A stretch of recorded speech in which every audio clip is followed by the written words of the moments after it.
This is the reason why you get here and it strikes fear into you. Heart rate starts to go, we don't like chipping, this is the reason why. We're going to talk today about actually what is going wrong in your technique and sort of this concept that we have that we try and attach from like a long iron shot, but then also some rules that I want you to use around the green that are going to eliminate all your mistakes and really save you some scores. I can't tell you how important this is.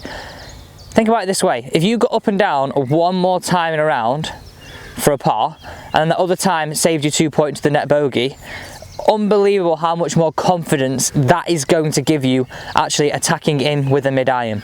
A lot of us miss more greens because we're so bothered about missing the green because we're worried about our short game. Improve this, improve the rest of your game. So let's firstly talk about the technique. If we come round to the face-on perspective here, and I'll just move my bag slightly for you. I've gone tour bag, everybody. What do you think of it? What do we think of the tour bag? Get in those comments. Do you prefer me using my tour bag or do you prefer me using my carry bag? Let me know. So, this concept that I really hate is, well, let me get this right. I love it when we're hitting a full shot in, where we're really trying to feel as though nice flat lead wrist, rotation into the golf ball, driving through. But a lot of us get short of the green, we get the ball really far back in our stance and we try and really drive through. Now, by all means, there are instances where that has to be the shot. That is the case for some things and some reasons and some areas. But right now, I want us to get us back to neutral. I want us to be able to stand here and trust to use the bounce a lot more on our golf club. So feeling as though this back edge is doing our work, not this leading edge. I was told, okay, by a very good teaching pro who actually, see if you can guess who this is. When I was younger, with aspirations of wanting to play on tour and aspirations of wanting to be, I guess, playing majors, okay? Didn't happen, obviously. But I was taught that if you could be a very good chipper with the back edge of your golf club for 80% of shots, you're going to be a much better player. So get in those comments, who do we think that could have been? He teaches Tommy Fleetwood, he's taught Danny Willett before. There you go, I'm just leaving that out there, who you think it is. So what we've got here is sort of my jail drill.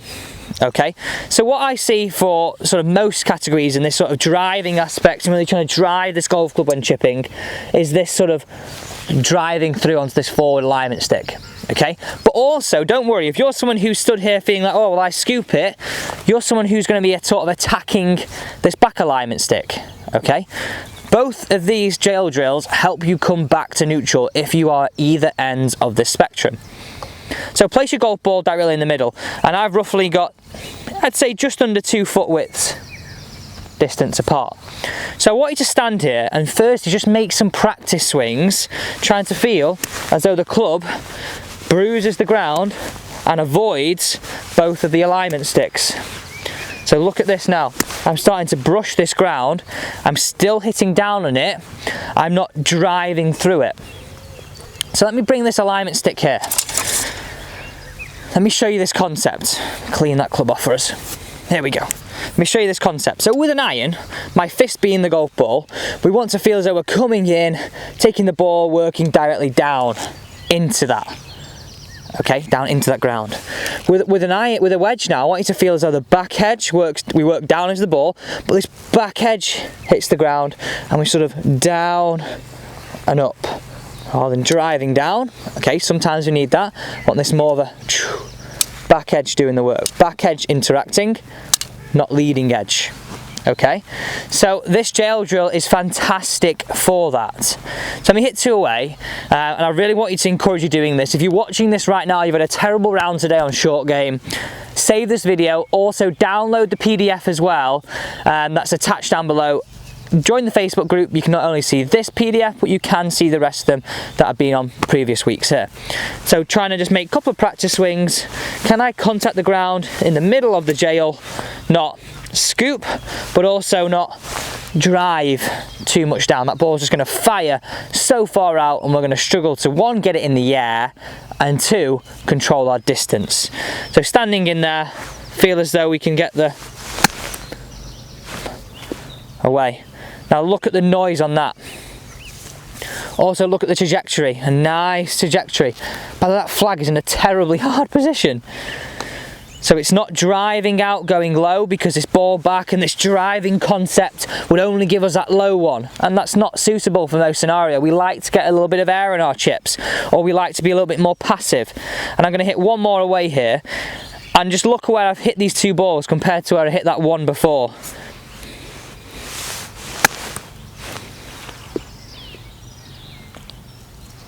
So I've still hit down on it. Come and look closely here. This is what we're looking to be able to achieve. This bruising area here, not this steep divot into the back of the ball. I'm going to stress there are scenarios, I keep saying this, there are scenarios where that is applicable, where we do want to use that, but 90% of the time we want to sort of, or 80% of the time we want to be in this sort of space. So I think it's important now, well, number one, let's put our divot back, and number two, let's walk up here, grab these golf balls and just talk through some scenarios where we would want to drive, okay?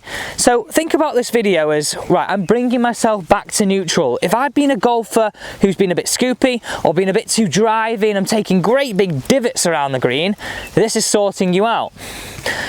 Now, I want you to use this rule, okay? I'm going to talk through a few scenarios here. If I can put it, let's put it, okay? Don't need to get my wedge out there. I've only got a bit of grass to go through. Even if I was back there. I know I'm asking a lot of your comments today, but it's really important this. On these three shots now, I want you to tell me what club you're going to use, okay? I'm going to use my 50 degree on all these and just show you how the concept of the jail, the concept of manipulating the club slightly can actually give us a lot more variation. So number one, I would want you to put that all day long, okay? So we're going to leave that ball where it is. Number two, here, what club would you use from this situation? A little bit of ground to go over, not much green. You could understand now why putting that ball back of the stance and being this sort of drivey look really leads us to too much divots, but also potentially stemming in the future to try and lifting and thinning this ball. I'm going to use my 50 here and play this one. This is like the jail shot right here. Grip down, slightly open the face and drop that club in. Oh, okay. One more away. What club could we use here? So you can see, if you can put it, put it. If you can chip it, let's run it. Last resort, get it in the air. So I'm going to open it up a little bit more here. I could even probably go to my 58 if I'm honest, but it requires that jail feeling, allows you to pop that ball up, allows that softness to the strike, not that drive to the strike. I just want to finish off though at the far end by showing you a situation where we probably do want those hands a little bit more ahead and that little bit more of a driving feeling, but I definitely wouldn't use this club. I would change my club for this. So that's really important. You can see how I'm able to deliver that golf club. I'm bruising that ground, not driving into that ground.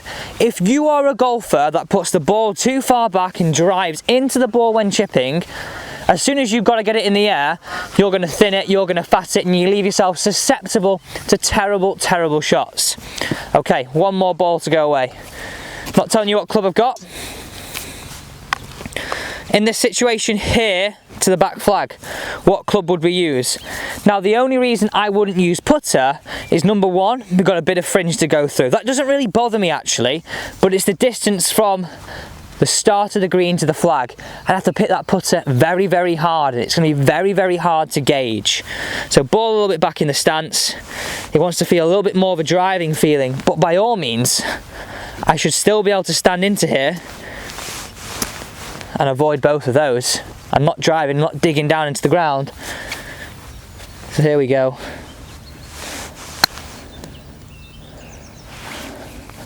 I think this could be in. Oh, sit.